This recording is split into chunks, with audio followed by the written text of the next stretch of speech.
Асқын өткізгіштік кезінде металдың температурасы дейді.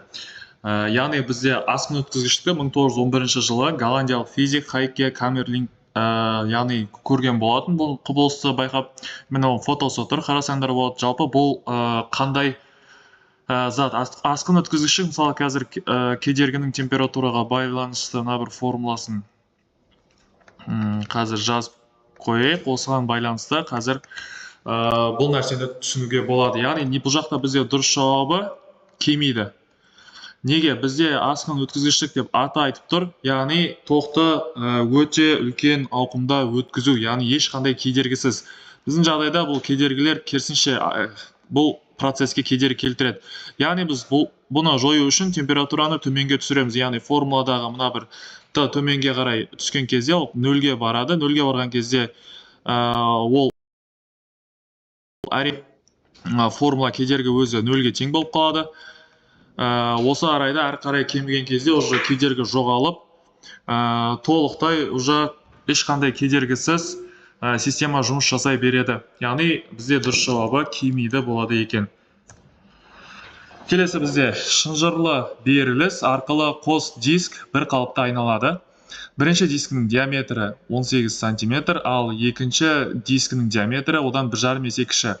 Бірінші дискінің А нүктесіндегі сызықтық жылдамдығы, яғни мына жердегі сызықтық жылдамдық ол 0,45 метр секунд деп беріп қойған екен. Екінші дискінің Б нүктесіндегі бұрыштық жылдамдық. Б нүктесінде бұрыштық жылдамдық.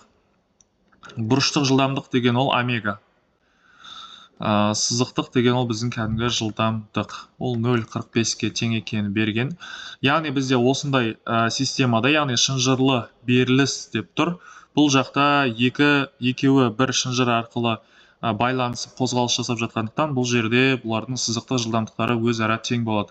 Қазір бір осы теңдікті қолдану арқылы бұл есепті шығаратын боламыз. Алдымен берілгені бойынша бізде бірінші дисктің диаметрін берген екен 18 см, яғни оның радиусы яғни 9 сантиметрге тең екенін түсіне аламыз.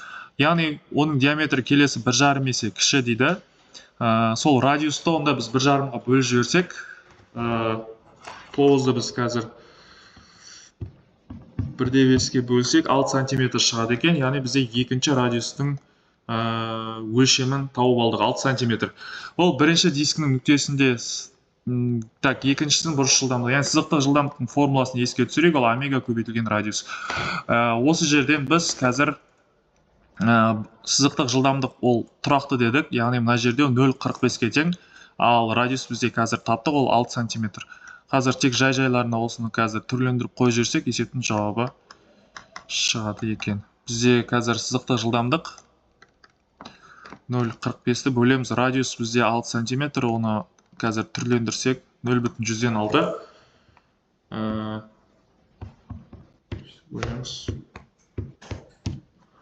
Ол бізде 7,5 радиан бөлінген секунд деген жауапты алады екенбіз. Ол бізде қазір Б вариантында тұр. Радиусы 12 см трубадағы сұйықтың жылдамдығы В, ал радиусы 3 есе кіші бөлігіндегі ауаның көрмей алып, мына жер бөлігіндегі сұйықтықтың судың жылдамдығы. Радиусы бізде біріншісінде берілген 12 см екені, одан кейін оның 3 есе кіші бөлігіндегі, яғни бізде R2 ол бізде 4 см-ге тең. Біріншісінің жылдамдығы ол бізде V екенін айтқан. Бізде көлемдік жылдамдық деген нәрсе бар осы орайда. Ол бұл процесте тұрақты болады. Яғни екі жағдайда да бірдей жүріп отырады. Оның формуласы бізде ауданды жылдамдыққа көбейткенге тең. Яғни біз екеуін осылай теңестіру арқылы, қазір S1 тең V1, S2 тең V2. Бізде сұрап тұр екінші бөлігіндегі жылдамдық V2-ні сұрап тұр. Ол бізде S1 көбейтілген V1 бөлінген S2. Бізде S1 бізде радиустар берілген, онда біз аудандарды аша саламыз, шеңбер формада болғандықтан ол πr квадрат болады. πr квадрат R1, V1 бөлінген πr2 квадрат. пилер өзара қысқарып кетеді. Осы кезде бізде төбесінде 12 сантиметрдің квадрат сантиметрмен ала берейік, өйткені есептің варианттарында ол маңызды емес. Байқасақ, так, 144 В, яғни бізде әшейін В деп беріп қойған, В1-ді. Ал R2 бізде 4 сантиметр, ол 16. 144-ті 16-ға бөлсек, 9 шығады. 9 В. Бізде бұл С жауабында тұр екен. Келесі магнит ағының уақытқа тәуелділік графигінде 1 мен 3 секунд аралығында пайда болатын индукциялық тоқ дейді. Яғни индукциялық тоқты бізде тудыратын электр қозғаушы күші, яғни EQ. Оның формуласын осы орайда қазір еске түсірсек, ол дельта магнит ағының, яғни айырмасы мен уақыттың айырмасына тең. Осы аралықта мына жақтан байқасақ, 3 пен қазір 3 пен 1-дің арасы міне осы аралық. Бұл аралықта бұл график 10 Веберден басталғанда соңы дәл сонымен аяқталған. Сонда біз қазір формулаға қоятын болсақ, 10 азайтылған 10 бөлінген. Уже бөлшектің алымы 0 болып кеткеннен кейін, уже есептің жауабы да 0 болып кетеді. Сонда бізде А жауабы болады екен. 5. Жарық сәулесі айна жазықтығымен 30 градус бұрыш жасап түсетін болса, түскен сәуле мен шағылған сәуле арасындағы бұрыш. Жарық сәуле айна жазықтығымен. Так, айнаның жазықтығын сызып қояйық осылай. Оның бетіне сәуле осылай түскен екен, 30 градус жасай отырып. Так, насыл қисай кеттік әсіз.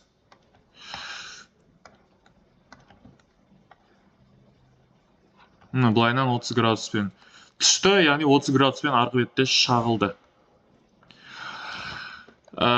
Бізге айтады, түскен сәуле мен шағылған сәуле арасындағы бұрыш. Мына аралықты сұрап тұр, яғни бұл аралық екеуі бір-біріне тең. 90 градус болса, 90-нан 30-ды азайтамыз. 60 градус, бір жері 60, значит, мына жерде 60. Сонда 60 пен 60-тың қосындысы ол бізде 120 градусты береді екен. Ол бізде Д жауабында тұр. Тұрақты 3 метр секунд үдеумен қозғалған автомобильдің қазір несі берілген.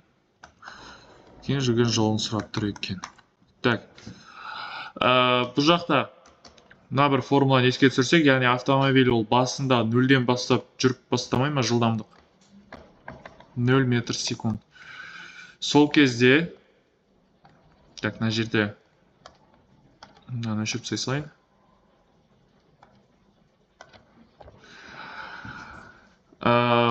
Соңғы жылдамдықтан бастапқы жылдамдықтың квадратын азайтып, екі еселенген үдеуге көбейтеміз. Бізде бастапқы жылдамдық 0 болғандықтан 60-таймыз формуладан. Сол кезде қалған мәндерін өз орындарына қоямыз. 9 бөлінген 2 көбейтілген 3. 9 бен 3 қысқарады 3. Яғни бізде есептің жауабы. Так, 9 емес, мен квадраттамай кетіппін ғой. Так, 90 болады бәсе. 900 деген. Сол кезде бізде 102-ке бөлеміз, 150 метр деген жауап шығады екен. Көлбеу бұрышы 30 градус көлбеу жазықтық бойымен жүкті көтергенде жұмысшы орын ауыстырудан дейді. Яғни көлбеуді сызайық.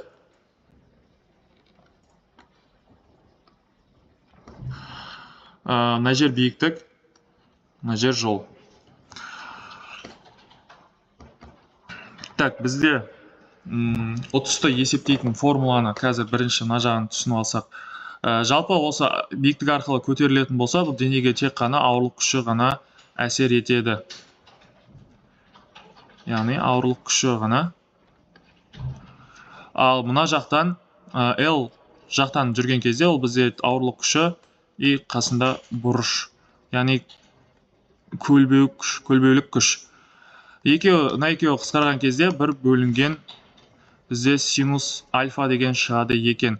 Бұдан бөлек біз бұны былай тапсақ болады. Синус мына жақтағы бұрыш, синус альфа деп отқанымыз ол қарсы жатқан катеттің гипотенузаға қатынасы. Ол бізде h пен L-дің қатынасына тең. Яғни бізде мұнау неше ұтыс беретін табуға арналған формула деп білсек болады. Бірақ біздің жағдайда бізде ұзындық пен биіктік берілмеген.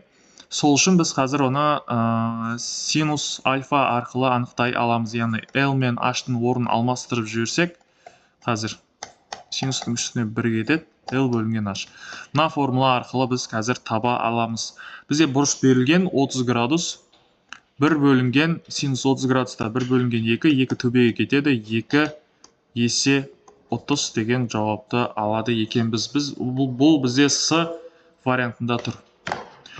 Келесі бізде көз кескінді торламаға емес, торламаның артына түсіреді дейді. Бұл теорияда суретте мына жер кішігірім суреттің реттейтін жері бар. Жақыннан көргіштік деген ол мына жақтарда қиылысу керек. Осы жақтарда. Ұшы келеді, ол жақтан қиылысады. Болды, енді дұрыс болды. Бізде ол жақыннан көргіштік жетпей қиылысты. Бұны біз алып тастаймыз варианттан. Торламаның керілуі бұл негізі медициналық термин екен, оказывается. Физикада бұндай нәрсе жоқ. Одан кейін катаракта ол бізде көрудің сапасының төмендеуі, бұл жақта бұның да қатысы жоқ. Яғни бұл алыстан көргіштік, ол торламаның арғы бетіне қарай мына жақтарында примерно қиылысады. Яғни бізде ол С варианты болады екен. Кинетикалық энергиясы 6 джоуль. Импульсы бізде 6 килограмм көбейтілген метр секунд. Жай жылдамдығын сұраған есеп екен. Бұл оңай. Бізде кинетикалық энергияның формуласының ішінен импульспен байланыстырып алуға болады. mv квадрат бөлінген 2. Импульсінің өзінің формуласы бізде mv. Енді мына жақта бізде 2 жылдамдық бар. Соң 1 жылдамдығын біз қазір арендаға аламыз да, оны импульсқа айналдырып жүреміз, қасына қалып қойған жылдамдықты қосып қоямыз. Сол кезде бізде осындай формула шығады. Енді осы формуладан біз жылдамдықты түрлендіріп алсақ, 2e бөлінген p. Яғни бізде ол 2 көбейтілген 6 бөлінген 6. 6 мен 6 қысқарады. Бізде конечный жауап 2 метр секунд болады екен. Ол бізде b жауабы. Соңғы есеп. 0,1 метр үдеу берілген, метр секунд үдеу. Одан кейін қозғалыстың алғашқы 5 секунд ішінде секунд берілген. Массасы 20 тонна лифт дейді. Лифт. Жоғары қарай мына жақтан қалай жылыстан болады, көрінбей қапты.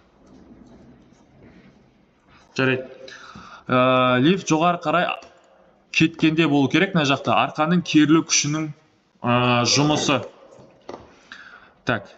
Керілу күшінің жұмысын сұрап тұр.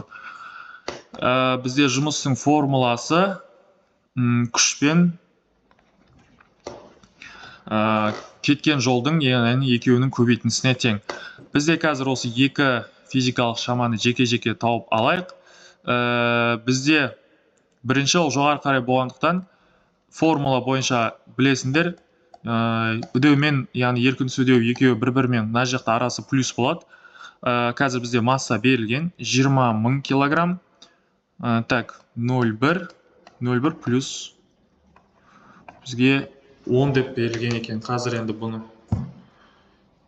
10-10-нан бірді көбейтесің.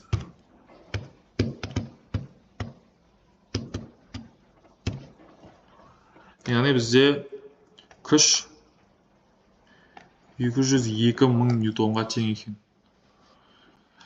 Енді жолды табайық осыған кеткен. Яғни ол АТ квадрат бөлінген 2 деген формуланы білетін шығарсыңдар, соған салып жібере саламыз. 0,1. Уақыт бізде 5-тің квадраты 25 бөлінген 2. 2,5-ді 2-ге бөлсек, бізде 1,25 деген жауап шығады. Енді осы екеуін бір-біріне көбейтеміз. Сол кезде қазір біз керілу күшінің жұмысы шығады екен. 202 000-ді көбейтеміз 1,25-ге.